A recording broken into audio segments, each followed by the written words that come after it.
최 총괄은 우신에게 해송원에서 나가라고 하고 물 마시다 갑자기 쓰러진 우신을 보며 권 집사의 쥐약이 떠오른 최 총괄. 우신이 손가락질하는 약을 챙겨 뒤돌아섰더니 태연하게 앉아있다. 테스트를 했다는 우신의 최 총괄은 열이 받고 우신은 인간의 선택과 본성을 이야기하며 그가 자신을 죽이지 않을 것이라 확신하는 말을 한다. 한편 수연은 목격자 부부가 자살했다는 뉴스에 놀라는데 갑자기 찾아온 서희 때문에 놀란다. 목격자 부부는 서희의 부모님이고 부모님이 자살한 것이 조작된 거라고 확신한다. 타깃은 자신이 아니라는 최 총괄 말에 수연에게 연락을 하지만 안 받으니 불안하고 동님도 위험해질까 걱정이라 나가라지만 아버지 수술비가 필요해 들어온 사정을 알게 되어 돈을 지원해줄 테니 나가라고 한다. 우신은 최 총괄과 접선을 하여 자신이 아니라 특수본이 위험해질까봐 그런 건 아니냐며 도발하고 조력자를 만났다고 거짓말을 한다.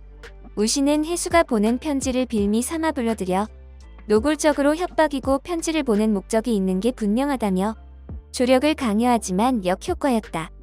권 회장은 권 집사를 불러 말로 마음을 살살 녹이고 자신의 심장 같은 사람이고 생명의 은인이라 말한다.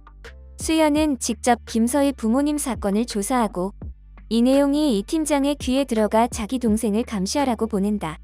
팀 A의 사주받은 경찰은 서희가 부모님 죽음에 의혹을 가지지 않나 확인하고 아무도 믿지 않는 서희는 힘들어서 그러셨을 거라고 일부러 거짓말을 한다.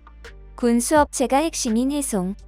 해송원의 모든 사람들은 고유식별 번호가 있어 모두 감시를 당하고 있다. 우신 아버지 사건의 권 회장이 유력한 용의자라는 걸 인정하지만 공소시효가 지났다고 주장하는 최 총괄.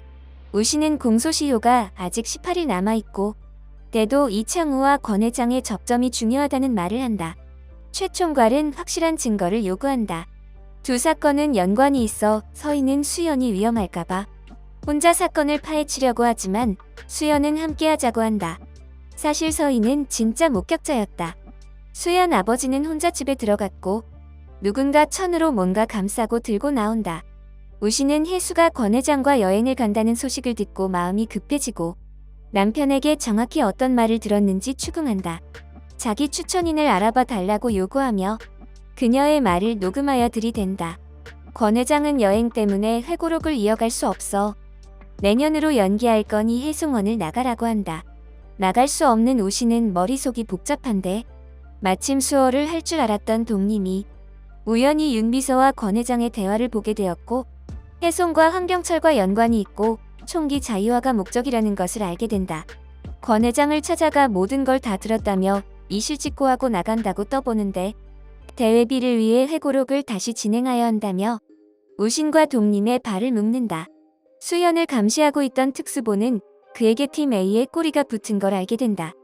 눈에 가시인 우신이 안 나간다는 걸 알게 된 권 집사는 열이 받고 우신의 서재 물건을 집어던지다 쪽지를 발견한다. 우신은 최 총괄의 최종 목표가 팀 A에 잠입하는 것임을 알게 되고 권 회장이 범인인 증거는 없지만 혜수의 녹음 파일을 들려준다. 수연은 서희가 알려준 범인의 몽타주를 들고 이창우를 찾아간다. 범인과 공범이고 보호하려고 거짓 자백했냐며 화를 낸다.